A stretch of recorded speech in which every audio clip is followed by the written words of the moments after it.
काल भैरवा महाकालेश्वरा।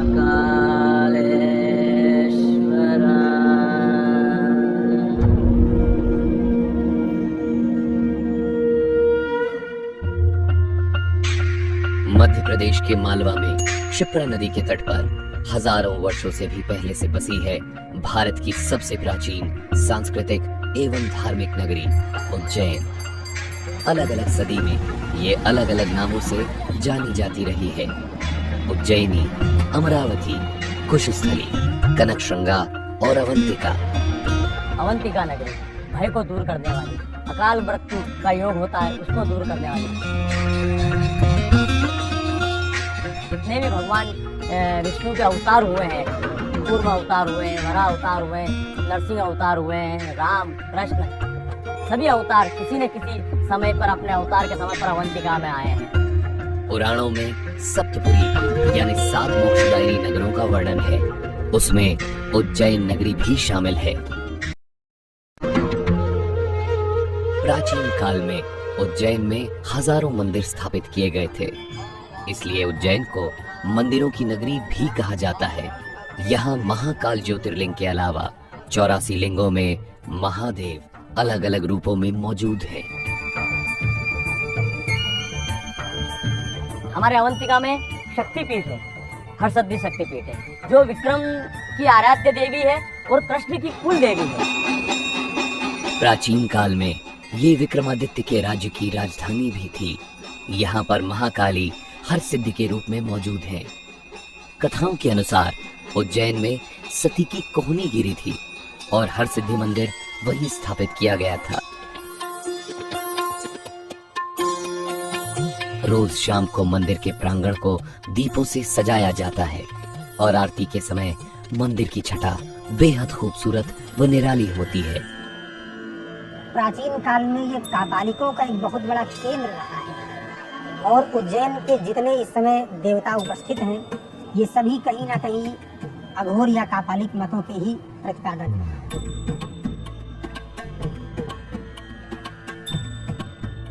काल भैरव का अर्थ होता है कि जो काल अर्थात समय का भी भरण पोषण करने में सक्षम हो। गढ़कालिका काली माँ का मंदिर है,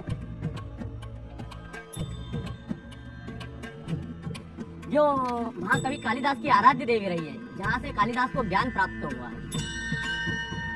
गढ़कालिका एक क्रम से सबके नामों में काल का जो वर्णन आ रहा है, काल अर्थात समय, और उस काल के ऊपर भी जो नियंत्रण करता है वह महाकाल है।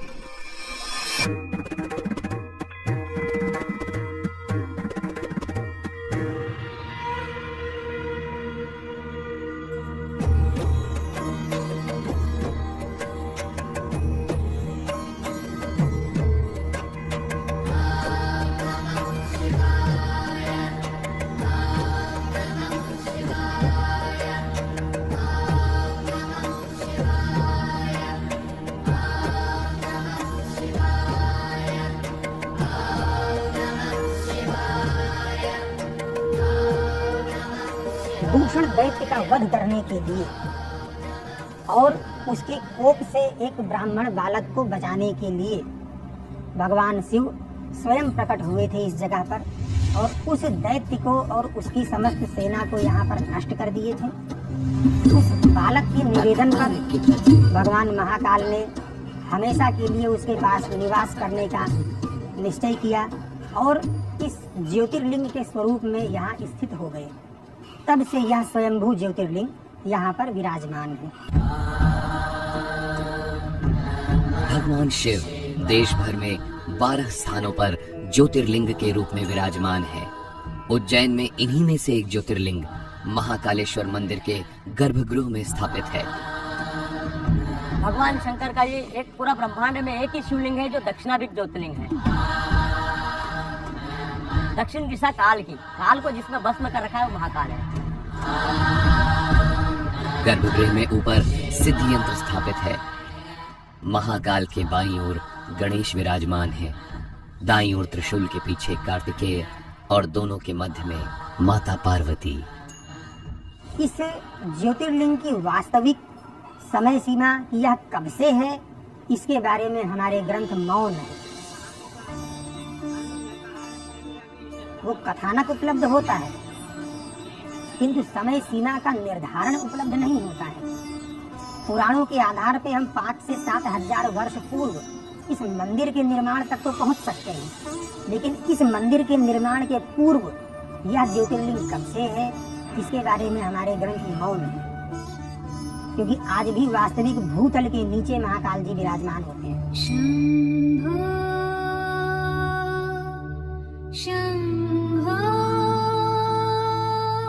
गर्भगृह के बाहर नंदी की प्रतिमा मौजूद है। दर्शनार्थी यहाँ पर बैठकर गर्भगृह में प्रवेश करने का इंतजार करते हैं। अलग अलग प्रांतों और समुदायों से आए हुए भक्त तरह तरह की साधना करके श्री महाकालेश्वर को प्रसन्न करने का यत्न करते हैं। दिन भर पुजारी पूजा अर्चना करते हैं और अलग अलग तरह की आरती समर्पित करते हैं। यहाँ प्रार्थना के बाद अपनी मनोकामनाओं को नंदी के कान में कहने का चलन भी है। इन सब पूजा अर्चना आरती भक्ति के बीच में कई सदियों से विराजमान है Mahakal. What does Mahakala mean? Mahakal का मतलब क्या है? काल शब्द के 2 अर्थ हैं। काल का अर्थ होता है समय और काल का अर्थ अंधेरा भी होता है। समय यानी कि आपके वर्तमान अनुभव में समय का मतलब चक्र होता है। आणविक से लेकर ब्रह्मांडीय तक, एक अणु से लेकर विशाल ब्रह्मांड तक सभी चीजें चक्रों में घूमती हैं। पृथ्वी एक बार घूमती है तो उसे हम एक दिन कहते हैं। चंद्रमा पृथ्वी के चारों ओर एक चक्कर लगाता है तो उसे हम 1 महीना कहते हैं। पृथ्वी सूर्य के चारों ओर घूमती है तो उसे हम 1 साल कहते हैं। नींद और जगने के चक्र, खाने, पाचन, भूख के चक्र, इस तरह बहुत सारे चक्र हैं। चीजों की चक्रीय गति से ही आपको समय का आभास होता है।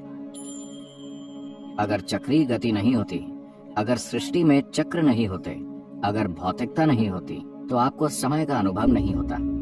यानी कि समय भौतिक अस्तित्व के जरिए व्यक्त होता है। भौतिक अस्तित्व एक विशाल अनस्तित्व की गोद में घटित हो रहा है, जिसे अंग्रेजी में स्पेस या अंतरिक्ष कहते हैं। यहाँ हम उसे काल या अंधकार कहते हैं। हम अंतरिक्ष को अंधकार इसीलिए कह रहे हैं क्योंकि अगर आप प्रकाश को देखना चाहते हैं तो या तो आपको प्रकाश के स्रोत को देखना होगा या किसी ऐसी चीज को जो प्रकाश को रोकती हो, वरना आपको प्रकाश का कोई अनुभव नहीं होगा। आप सूर्य और चंद्रमा को देखते हैं। सूर्य प्रकाश का स्रोत है, चंद्रमा प्रकाश को परावर्तित यानी कि रिफ्लेक्ट करता है। बीच में सब अंधकार है मगर रोशनी गुजर रही है।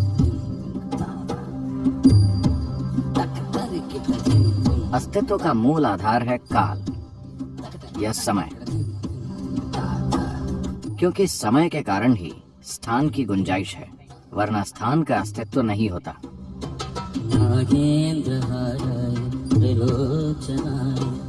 इसलिए स्पेस को काल या अंधकार कहा जाता है, क्योंकि अंतरिक्ष अंधकारमय है। अगर आप समय का अनुभव करते हैं भौतिकता के परे या भौतिकता की सीमाओं से परे, तो ऐसे समय को हम महाकाल कहते हैं। महाकाल वो गोद है जिसमें सृष्टि के छोटे छोटे कण यहाँ वहाँ मौजूद हैं। बाकी सब खालीपन है। इस फैले हुए ब्रह्मांड में करीब 99% खालीपन है। विशाल आकाश गंगाएं चक्कर लगा रही हैं, मगर उनका 99% खालीपन है। इसलिए महाकाल की गोद में ही सृष्टि घटित होती है।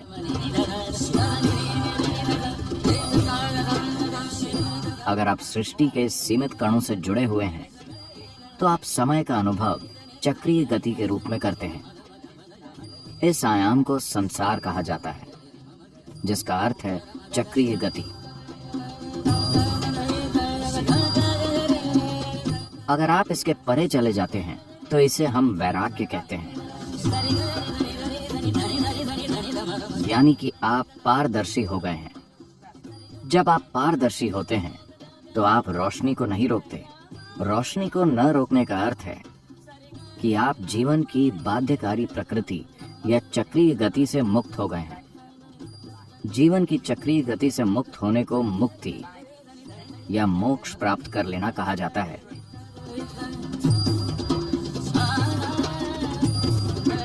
इसलिए जो लोग मुक्ति या मोक्ष की इच्छा रखते हैं, उनके लिए यह आयाम, जिसे हम महाकाल कह रहे हैं, बहुत महत्वपूर्ण हो जाता है।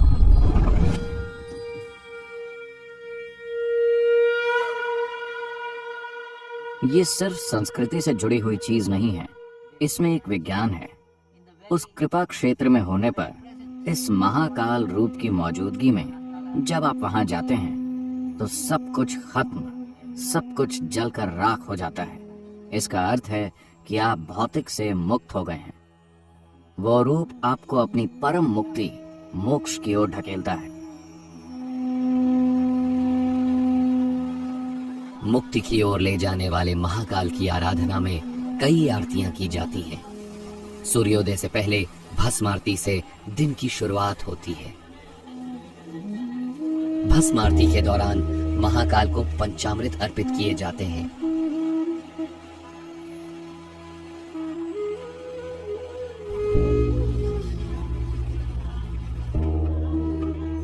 उसके बाद महाकाल का जलाभिषेक होता है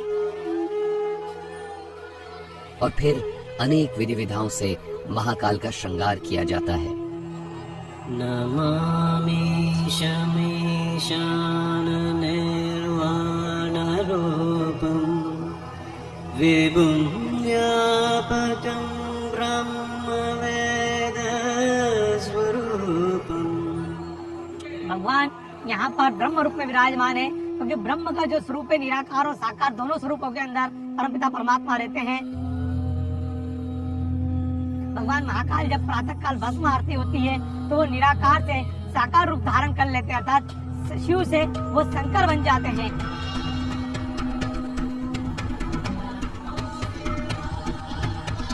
अंत में महाकाल पर भस्म अर्पित की जाती है।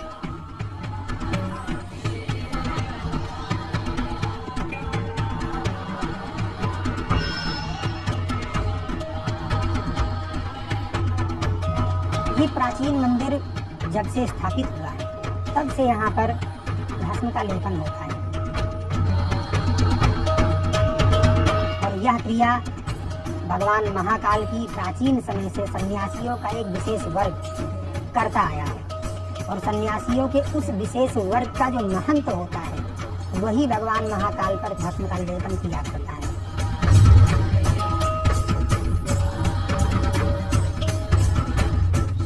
प्रातः काल नित्य भगवान महाकाल की भस्म आरती उसी क्रम से करते हैं जिस क्रम से आज के हजारों वर्षों पूर्व होती थी।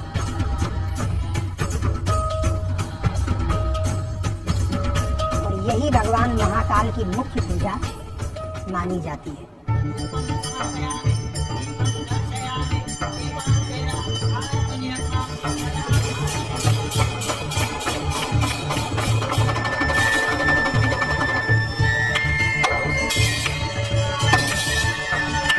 भस्म आरती का समापन प्रचंड अग्नि, डमरू की तीव्र ध्वनि एवं शंख के जोरदार स्वर के साथ किया जाता है।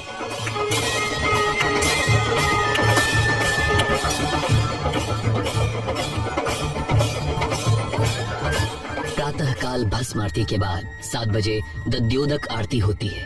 दही और चावल का भोग लगाया जाता है। दोपहर 10 बजे भोग आरती होती है, जिसमें भोग का अर्पण किया जाता है। शाम 5 बजे भगवान महाकाल का पूजन श्रृंगार होता है, जिसमें भगवान महाकाल को भांग समर्पित की जाती है। उसके बाद जल चढ़ना बंद हो जाता है। शाम 7 बजे संध्या भोग आरती की जाती है। संध्या काल में आरती के दौरान तेज नगाड़ों, ढोल, घंटियों के साथ महाकाल का वंदन किया जाता है।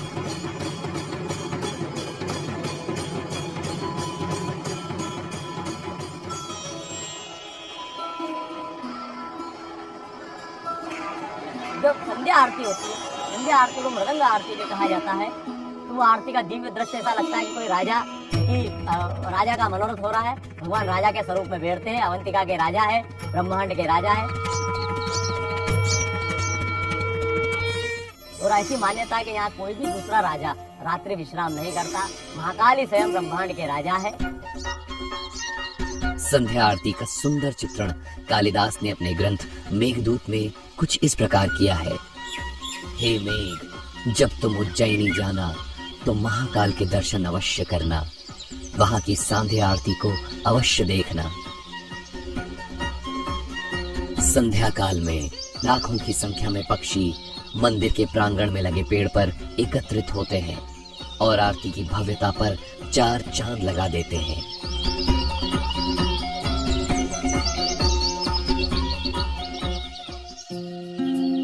महाकालेश्वर मंदिर में गर्भगृह के अलावा 2 और महत्वपूर्ण हिस्से हैं। सबसे ऊपरी तल पर मौजूद है नाग चंद्रेश्वर, जिनके दर्शन केवल नाग पंचमी के दिन ही होते हैं, और उसके नीचे मंदिर के पहले तल पर ओंकारेश्वर रूप में शिव विराजमान है।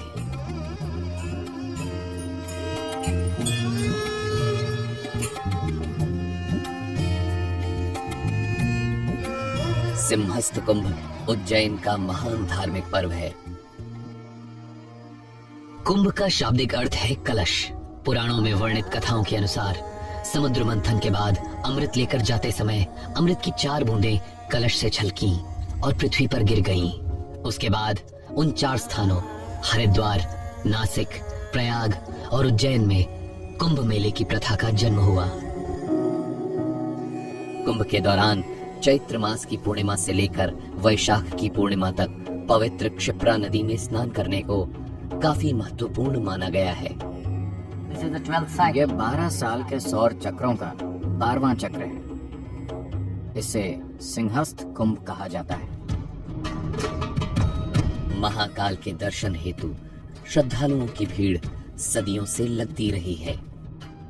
हमारा सभी श्रद्धालुओं से निवेदन है कि आए, महाकाल की नगरी है, अवंतिका है, यहाँ पर उनको सब चीज सुलभता से मिलेगी और एक निष्काम भाव से आए।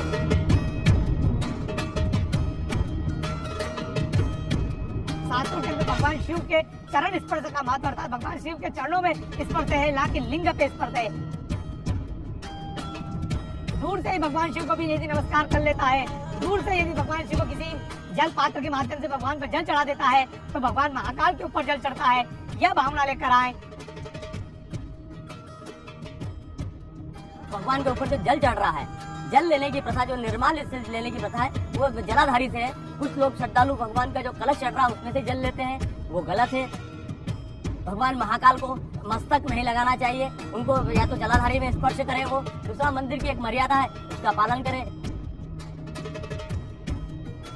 अपनी जो भी शासन के द्वारा जो व्यवस्था बनी हुई है उस व्यवस्था का पालन करें। सदियों से सभी के स्वागत में हाथ जोड़े खड़ी हैं मंदिरों की नगरी उज्जैन, और सदियों से भक्तों को अपनी कृपा के आगोश में भरकर उनकी मुक्ति का मार्ग प्रशस्त करते हुए विराजमान हैं कालों के काल महाकाल। एक बार फिर हम आप सबका इस उज्जैन नगरी में स्वागत करते हैं।